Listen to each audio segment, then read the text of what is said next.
Did you know that engaging in play and laughter has been known to significantly reduce stress and improve overall well-being? But many adults, particularly entrepreneurs, often forget to embrace joy. Well, today's guest, Amy Dickens, is here to change that. I'm so excited. We all need more joy. Welcome to the Wickedly Branded podcast. I am your host, Beverly Cornell, and the founder and fairy godmother of brand clarity here at Wickedly Branded. Amy Dickens is the creator of Joyfully You, and she has made her mission to bring joy and play into spaces that often are consumed by stress and seriousness. Amy is the author of 100 Ways to Spread Joy and the host of the Joyfully You podcast. She is here today to share her journey of turning joy into a powerful tool for transformation and growth. Amy, I am so excited to have you on the show and to talk all about joy. I'm excited to be here. Thank you so much for having me. I love your brand. So talk about how you got to this place of joy, because I feel maybe that's not how you start. Thank you for assuming that, because on the regular, I'm having to do a lot of around the world people being like, oh my God, you must have just been born this way. You were born this sunshiny. And I'm like, absolutely not. Could that not have been further from this reality of my situation? I have done a lot of work to become this, and it's still a constant work in progress. There's always been like a silly part of me, of course. I was shy as a little kid. Oh, I don't want to talk to anybody. And then if you get to know me, I would jump out of the Jack in the Box and just be the strangest little kid that you've probably ever seen. As I started getting older and became a young adult, that shyness became absolutely bonkers social anxiety. I literally lived with someone my sophomore year of college and did not meet two of the people that I lived with. I memorized their schedules and got so anxious that I diverted my path from ever even seeing their faces or saying hello. I was like anxious and depressed. I think I'm one of the miserable ones that was forgotten, and I have no gifts or purpose in this world. And I would be obsessed with trying to figure out what is my purpose, crying myself to sleep at night, trying to figure out what is it that I'm here on this earth to do. I needed to unbecome all of the fear and anxiety to even fathom becoming the version of me that I am today, where I have microphones constantly in front of me and in my hand. Being seen is a very big part of my purpose. And I was terrified of even being seen. That was like not something that I was like, yeah, absolutely not. That is such a transformation, because not only are you in front of people on your podcast and you're guesting on podcasts, but being visible is a step of courage and bravery. You show yourself in ways that are very vulnerable, in ways that most people will never want to do. My word of 2026 is visibility. It is to show up with more bravery and courage, to share my story more. I love that this is what we're talking about today. I think visibility has a lot of social construct around it, right? Talk to me about what are some of your steps? What are your go-tos help you get here? I was like in that misery kind of state. So I was just trying everything and anything. I've spent 12 years being like, oh, let's do the coaching certification and become a yoga teacher and meditation and breath work and energy work and everything and anything under the sun. And a lot of that helped me somewhat. And that's honestly what really brought me to be so passionate about joy and play. My go-to form of suffering personally is freeze. There's a fight and flight,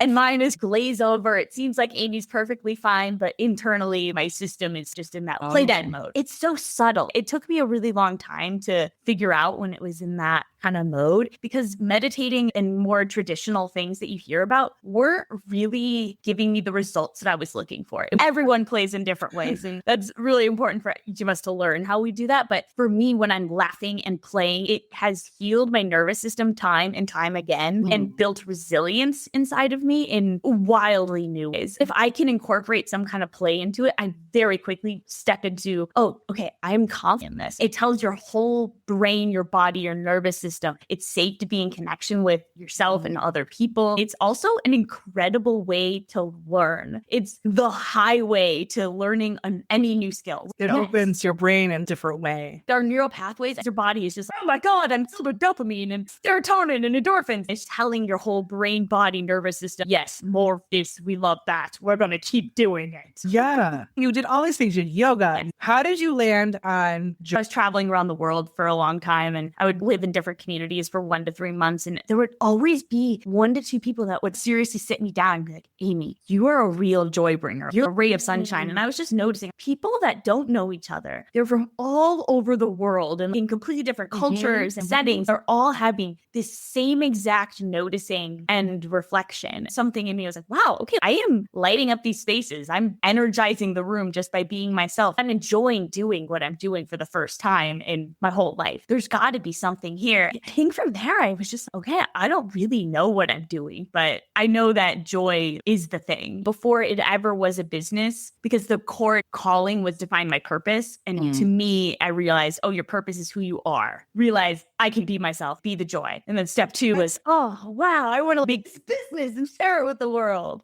So you became in alignment with what the world was telling you and what you were feeling inside of what brought you joy. Everyone talks about authenticity, but I feel like it's also alignment. When you're in alignment, things change for you in such a powerful way. Once you accepted that, things shift for you, opportunities come to you once you said, okay, this is what I'm going to do. I'm in one of those phases right now where I feel I'm back in the serendipity mode. My whole schedule just shifted this morning when someone came up and they're like, hey, would you like to lead a leadership and play workshop next month? And that would be great. That would never have happened if my schedule didn't change and all of those things. Wow, I love this. Honestly, one of my big shadows and wounds and vulnerabilities is doubt. I really struggle with imposter syndrome and doubt and this deep fear of leading people the wrong way. There's some part of me that's full steam ahead. We're on mission to spread joy around the world, and another part of me is hold back now. And I think that stops the serendipity from flowing in certain. That's been going away recently, and we're back in serendipity. So how can people use joy? All of us need to curate it in ourselves as well. So how can we curate it when we're stressed out and overwhelmed? But how do we, in those moments of stress, can we bring more joy? Now, what if I only have a couple of minutes? How do I refocus that? This is such an important question to me because I have been decrowned queen of burnout. We have thrown that crown away and we are never taking that seat again. When I first started my business, I honestly had the worst burnout of my life where I could not get out of bed. I was genuinely scared. And my coach at the time said, Amy, you should start a coaching class course, Journey to Joy, where you teach people how to live their lives and work with joy. I'm completely burnt out. That feels like the biggest imposter syndrome thing I could ever possibly imagine. And in the years since then, I feel I've been riding that wave of learning how to walk that walk. And it's a constant work in progress. There's definitely a little achiever in me that always wants to strive, but then realizes when I am enjoying what I'm doing, the how of my life, that is the point. And that's been it's a rewiring and a total relearning, an unlearning and a relearning of how to work. And I think having such a big health moment like that still, it's honestly, my body's still recovering in some senses. I'm doing so well, but it really gave me a health scare that I think it's, I can't push myself balls to the wall like that. Right? Can't keep going like that. So I have a little more,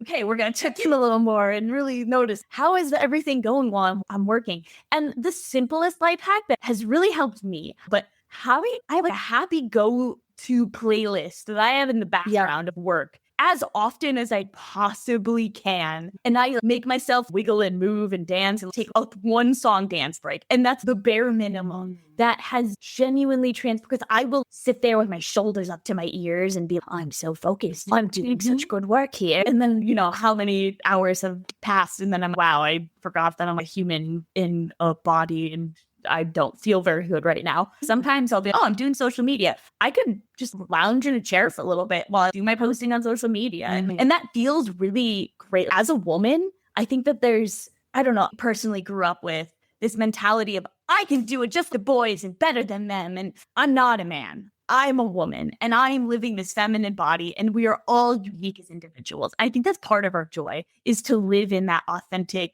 trueness to ourselves, which is different from every single person on the planet. Sometimes I think the joy in our work is learning how to slow down or to work in a different way so that it gets less to that space of, I need a break, I'm freaking out.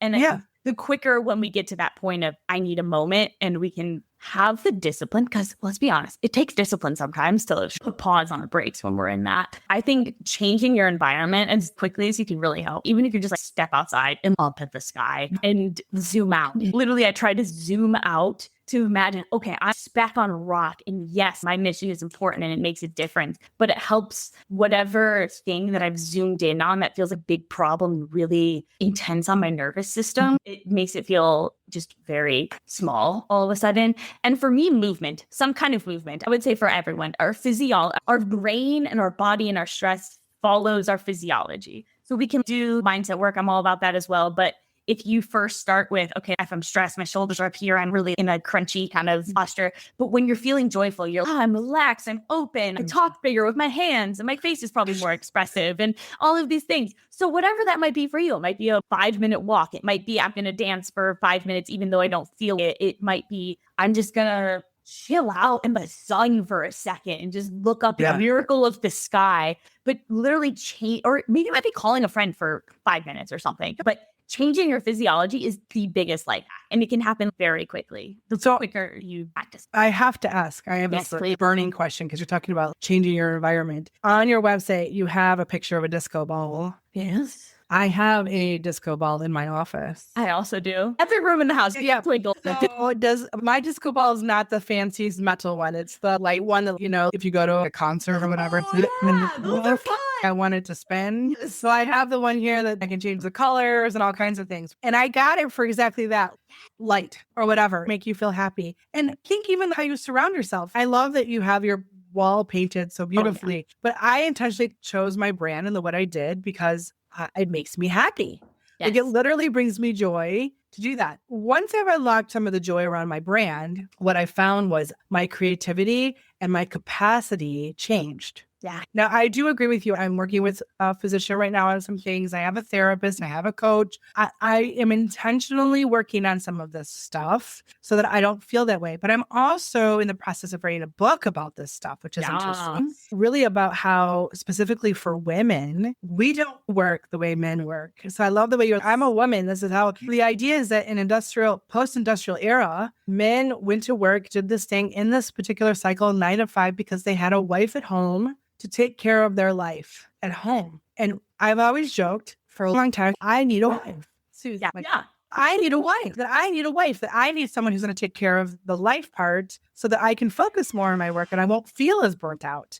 But what I've learned is that I don't need a wife necessarily, but I do need a new way of thinking of the container of how work works for me. And I'm much more intentional about how I love the thing about the serendipity and the schedule that you said, because I set my schedule. I literally put it on my calendar when I know I'm the most productive, I'm the most creative. So I do not schedule client meetings when I know I should be writing. I know winter is a little bit harder because you're in the recovery phase, I feel, in winter. Totally. And it's okay to give yourself forgiveness in that. This is the thing that's so magical, is that you can create the exact business and your exact day that you want, right? So if you want a freaking dance break at 2:00 in the afternoon, put it on your calendar. Or just make it happen. Set an alarm and timer on your phone, whatever it is. You can do that because you get to decide. You don't need permission, but I know right now, Amy and I are giving you permission to take the dance break, go outside, put your face in the sun. You do you. I don't want to say I'm going to go and crawl on the ground because there are bugs and stuff. But at this particular moment, there was really lush grass and I was just like, I'm going to lay on the ground. But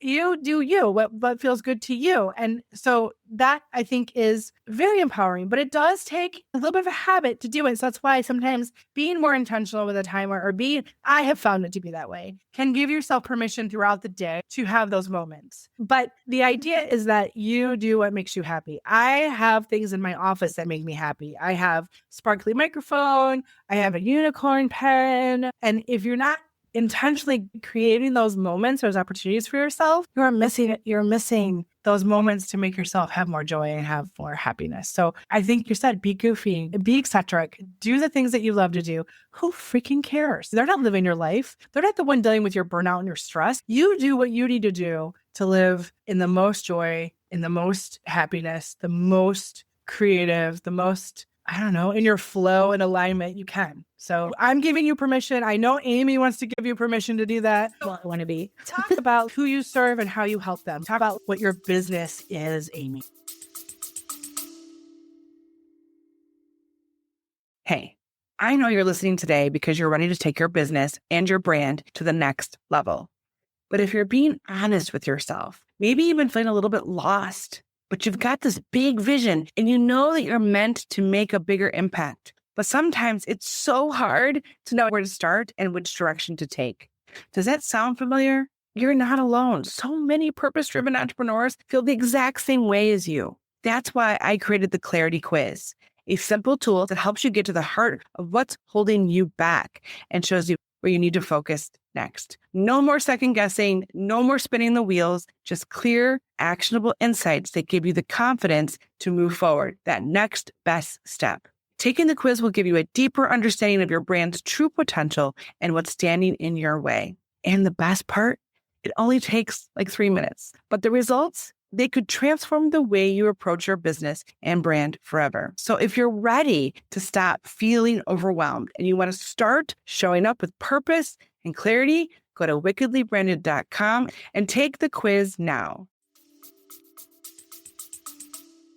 Yeah, absolutely. I also just want to be like, wow, as you were saying all that, I never really thought about this, but joy it really is a work smarter, not harder kind of thing, because it puts you into that serendipity. Yeah, You're absolutely. in the joy. It's just like, whoa, oh my gosh. That was holding something. Yes, Yeah, you're totally connected with, and just like you said with the neurons, when your neurons, you need to do it 10 to 20 times versus 200 times. That's a lot less work. Far less work, and it's way more fun. And I do think I know for a fact, once I found my joy back in my business, because I lost it for several years as I was momming and during deployments, and I had a really bad hip injury. And I mean, I had a lot of things going on in my personal life that were also very overwhelming. And I didn't have a support system because as a military wife, we move every 3 years. So my mom and my dad were not around. My best friends were not around. They were far away. And I was doing everything myself. And I think having this community of people too can help you. Even talking about joy right now, Amy, brings me more joy. Yes. It has a way of doing that. So anyway, I call mine magic. You call yours joy, which is fine. That's the magic that I know that I unlocked something when I made some intentional decisions to change my brand, to show up more as myself, to be who I was, to not worry about so much other people's judgment. If they weren't for me, it was okay. I don't need to be for everyone. Some of those kinds of choices, when I made those decisions, it was like all these things started lining up, unlocking. It was like a series of those fancy locks, when you unlock the first one, all of a sudden now the next one can unlock. It was as if I needed to do that first choice, that intentional choice. So this is not what I want to do anymore. I do not want to feel like this anymore. I want to feel like this. And I don't think anybody ever told me I could choose to do what I wanted to do. And that's why I think it's so important to give permission and to encourage people to lean more into that. So anyway, you were talking about your clients and how you help them and all that and the connections you were making, but talk about who specifically you serve and what does that look like, the transformation that you offer for that. Yeah, absolutely. So I help people who maybe feel they've lost their spark, maybe feeling a little dull and things like that. And I help them to reclaim that spark, that purpose, that joy, that fire within them. Because to me, that really feels the missing piece almost in the world. A larger picture. I think that each and every one of us is truly living in our purpose, in our authenticity, that we're always all a puzzle piece and that we all need each other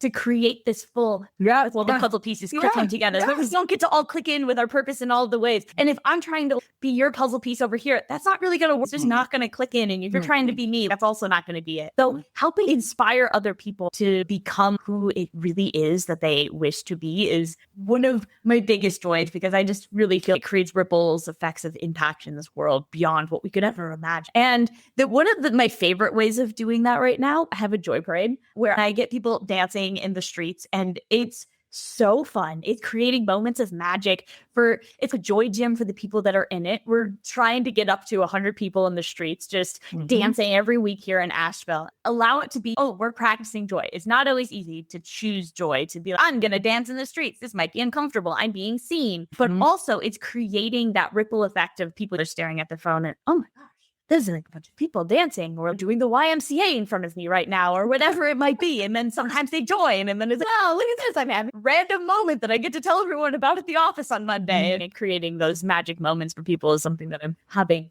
so much fun with, and trying to learn how to expand the Joy Parade to go into more conferences and festivals and just see that glitch in the matrix moment in many more spaces. And we're really looking into growing that. And yeah, I'm also getting into a lot more public speaking and seeing events and things, that kind of doing a different pivot now in 2026 of, okay, what does this season of it look like? Just really allowing them in. That's what my inner wisdom is telling me. And that's, I think, also going back to women, I think that is our superpower, is having that intuitive gut feeling and being, wow, don't even know where this nugget of information came from, but I will hold it wisely and hopefully be able to walk forward bravely with it, letting it guide my path. Like that when you do it. As a wise old witch, you have to As a wise old witch, you must, in order to walk with the fear and the wisdom. We just watched The Never-Ending Story last night with my 10-year-old. But I feel that era of movies is all about the wise old witch. So that's funny that you talk about that. One of the things that I talk about in my why is the idea of when I help the women that we help that are brilliant and brave and burnt out, their magic, it has this ripple effect of creating a more soulful world. And love we this. need more soul in our world. To be so the soulful, this wisdom you talk about is very similar to the essence of what I imagine for our people as well. Yeah. And I wanted to go out into the community. I wanted to go to their teams. I wanted to spread in that way, and their magic is contagious as well. And I just think it's our time, Amy. We just have to step into it. Just gotta keep going, brave. So tell me how you got to your brand. Tell me what that process was. How did you figure out your name? How did you figure out your colors? Talk about that process. Yeah, I am going back in time. I was in a coaching certification program, and there was a lot of fun, magical little bits and pieces of that along the way. So it was branding week. And instead of it being think your brand, it was very let your brand come to you. Sit in a meditation, go for a walk in the woods. Don't try and force this thing onto this piece of paper, because that's not going to be something that you're really going to love if you really don't. So I just was like, I'm just going to have fun this week. And I was just meditating and just dancing and doing my life, living my life. And I think in a meditation, I was like, oh, joyfully you. The words joyfully you is just like, yes, that's it. That's exactly what I want it to be. And at the time, my best friend was doing a lot of web design work. So just, if you give me free coaching, we'll do a little tradesy and I'll help you develop your website. So she really helped me create what. Yeah, absolutely. You're not alone. That's most people. So she created my logo, and I was like, yes, oh my gosh. I want it to feel fun with these colors and feeling bright and vibrant. And I don't want it to feel stiff and everything else that I see, which is fine. But it's just, I'm not most other people. So my brand can't be most other things I'm seeing. And I want it to feel like a ray of sunshine and just feel. And then the disco balls, I feel like somehow disco balls has ended up on every single thing I do ever now. And that was not a conscious choice. And then eventually I said, oh, wow, everything I make always has a disco ball on it. I guess it's part of my branding now. For sure. It happens that way. Yeah. I have a wand in my logo because it is about magic, but people now call me the fairy godmother because I love that. They just started calling me that. Yeah. So it's okay. I guess I'm that. I have to embrace that. So I do feel that on some level that it just sometimes just happens. But the thing you said that I think was really powerful and that I want the listener to focus on for just a second is you can't find out who you are in chaos and in busyness. No. We spend 90 minutes to 2 hours and we help them slow it down enough and ask the questions enough to get all those magical things that have been in your head down on paper, essentially. Out of your head and out on paper. And once you see it on paper and it's out of here, you allow yourself more room creatively to think of other things. It unlocks something else inside of you. So it's the moment of slowing down, of being intentional in the sense of taking the walk and thinking about it or having the time with us. This idea of you can't do it when you're so busy and overwhelmed. It's just going to be a placeholder or a piece of art. It's not going to really be you. So you do need to give it some love and time, and it can evolve. It's okay if after a couple of years you add a disco ball. That's fine. That is natural because we're organic human beings. It should evolve a little bit as you go. But I love this idea and this concept of don't make it your competitor or don't make it because you feel it needs to be corporate. Make it you. And that is sometimes you need some help to get it out of here, out. You said that your friend was able to take what was in here and pull it out of you. And that is important to help you process that. And that's what we'd love to do, to find the golden thread in the story. Yes. Or a disco ball, whatever it is for you. I do have a magic wand. And so I want to hold on. It's connected to my light here. I do have a magic wand. Wow, that's so fun. If any marketing issue you have right now or branding issue right now, any question that's been burning in your brain. I get to choose one marketing problem. And maybe you've been on LinkedIn and you're like, why this? Or you've been trying to figure out this one tagline, or maybe there's something that you a little help. Okay, we are really trying to figure out how to get more people to come to our Joy Parade. Or is it supposed to be in the streets? Is it supposed to actually be like like in conferences, we're like, where are we being guided with this? Like, whatever that is. So right now, how do you post about the in the streets thing? How do people find out about it? Yeah, right now we are doing social media stuff. I do the flyers around town because we're doing it locally. And then I'm also pivoting to being, I think it also wants to be even more in a corporate conference or some kind of women's empowerment event or something like that. I could actually see it like rocking in that kind of a space. So I'm pitching to a bunch of different things, trying to get you. I think you're going to have to create a habit in some way. So maybe a set time and day, if you're going to do it, maybe the first Tuesday of every month is a joyful day so that you have time to make it almost right. And then the people who do come, and have them bring a friend the next time. You want them to connect it that way. But the thing that came up for me, which is really interesting, is I feel my girlfriends and I, and there is a concept out there of a women-only club go dancing at. Yes. And that's what came up for me was you need to rent out a club or something. Interesting. And do like a joyful girls club night or something. That's what came up for me. So I don't know if that's an idea I've ever explored or a concept, but even for a conference, you could do that as the event. When I did library conferences, when I worked for Mango Languages a long time ago, they always had a party at the end of the day of those conferences. And they had karaoke nights and stuff, but maybe you need a joyful dance party night. I love that. I actually was talking to my personal trainer and she is also does coaching. Yeah. She's very passionate about fitness and then she's a really cool human. We both love dancing. I'm like, this is the thing you're trying to do here. But even if it's not just her, maybe there are other people. Yes. You can use each other's network to help make it that bigger event that you're looking for. Partnerships.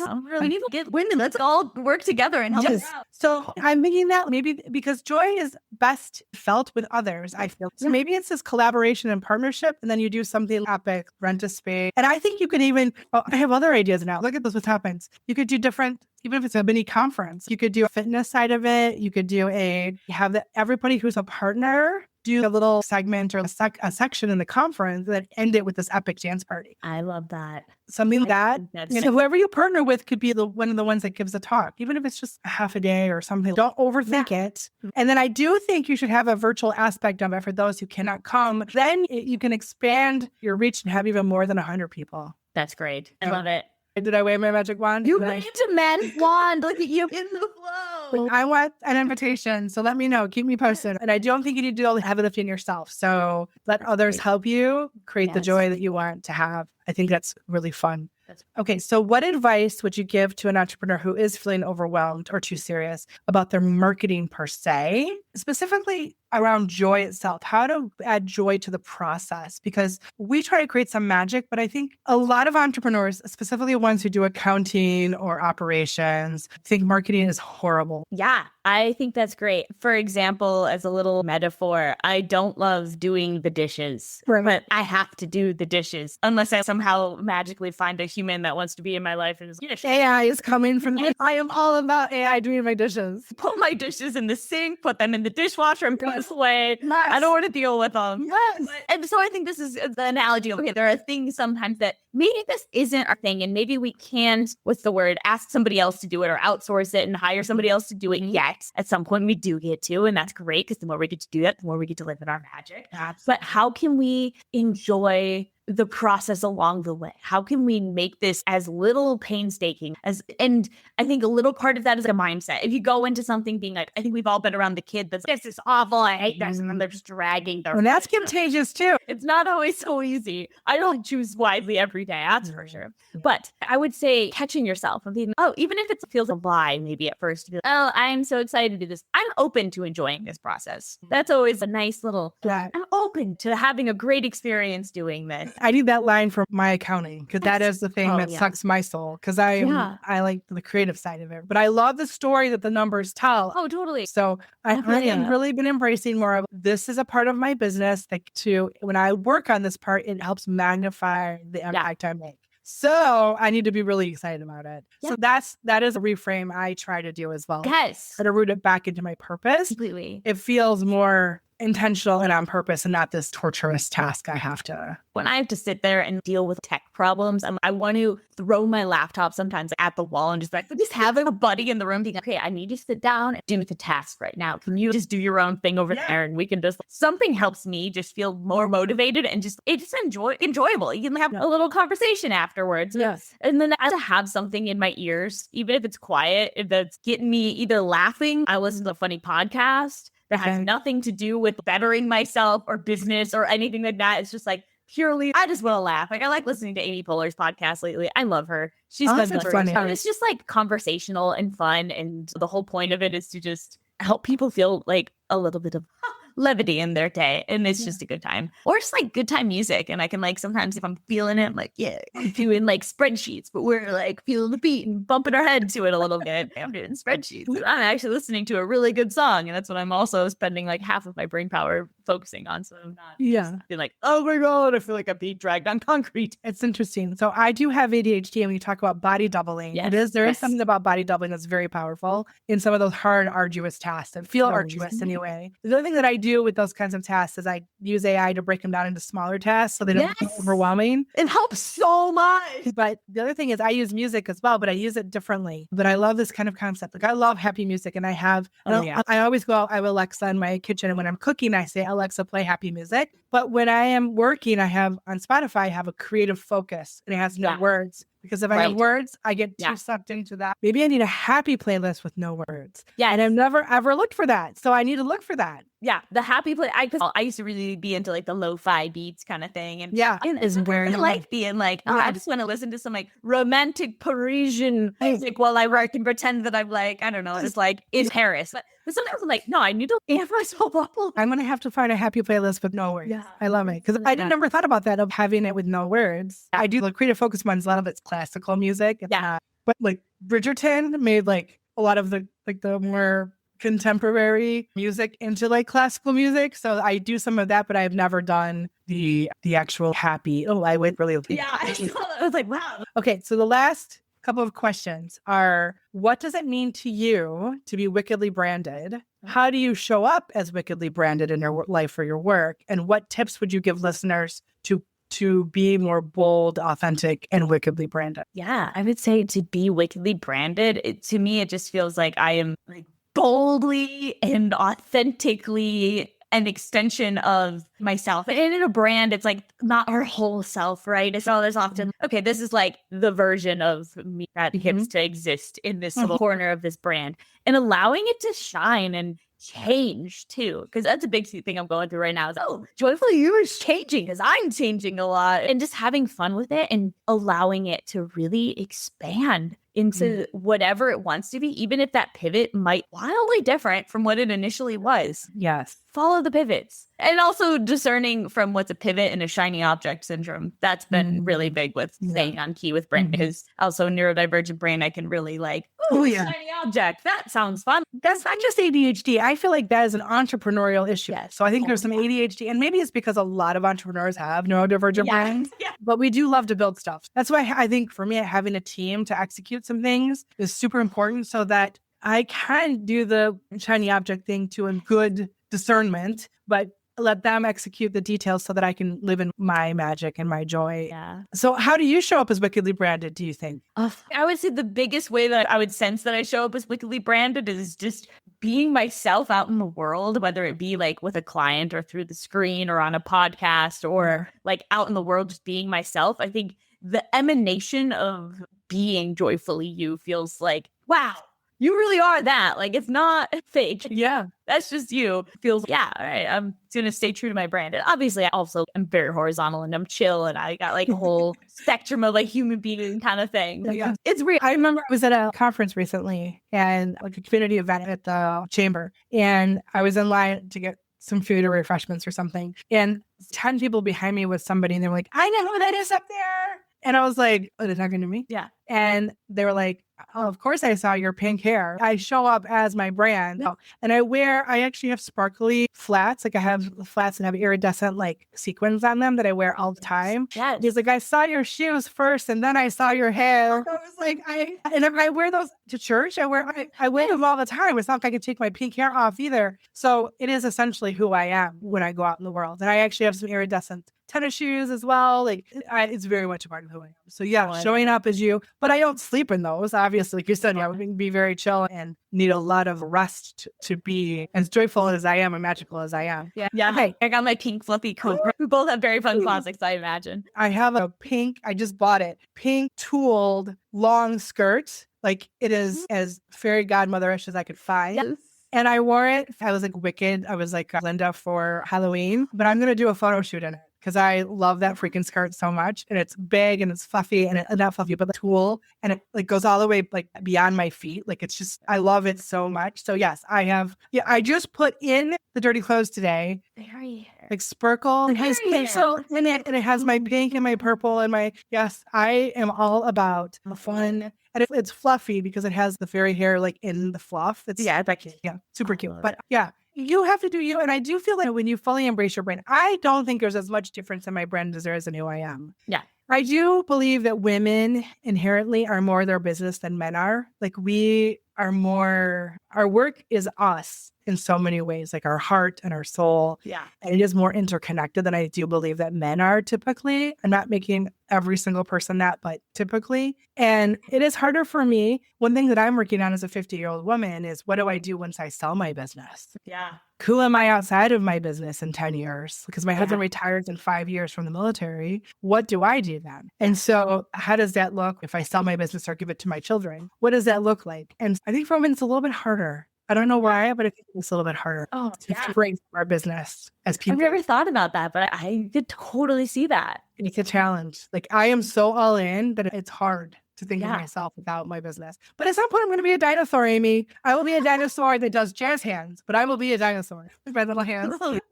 Where can people find you? What's your website? Do you have any resources or any free downloads? Yeah. And then what's your favorite platform to hang out at where people can chat and connect? My website is livejoyfullyu.com. If you go there, you can find the first 10 pages of my book, 101 Ways to Spread Joy for free. You can get a little sneak peek into that and see if you were like, I want to dive into the full thing. Get a nice little dose of this book. It's all rainbows and fun time and super fun. I was like, I want something that I would like actually read because I think we all have a lot of shelf help books that we never actually pick up. So good. This has been such a fun conversation, Amy. Thank you. So great. I've had such a fun time. I hope that this episode created a little bit more joy for you and maybe made you think a little outside the box differently about how you can approach your work, how you can create more joyful moments in your day, give you some inspiration to take a step or some action towards something that you really believe in. Because here's what I know for sure about the world. Your message matters, your work matters, and the world needs to hear what you have to say. Marketing isn't just about visibility. It's about impact. It's about meaning. It's about connecting with the right people in a way that feels absolutely 100% true to who you are. Keep sharing your brilliance and keep making magic and joy in the world. And hey, do you ever feel stuck? Know that you don't have to do it alone. There are people like Amy and myself that are here to help you turn your spark into a wildfire. But until next time, I'm going to dare you to be wickedly branded. Wow, what an incredible conversation we just had. I hope that this episode lit a little bit of a fire under you to finally bring your brand to life in a way that feels true to you. Remember, clarity is the spark, but activation is that fire and flame that keeps your message and your visuals and your strategy aligned, and the confidence that follows. So does that lovely thing called momentum that you've been waiting for. So if today's episode, if you loved it, make sure you are subscribed to the Wickedly Branded Marketing Podcast so you never miss an insight or a conversation. Until next time, dare to be wickedly branded.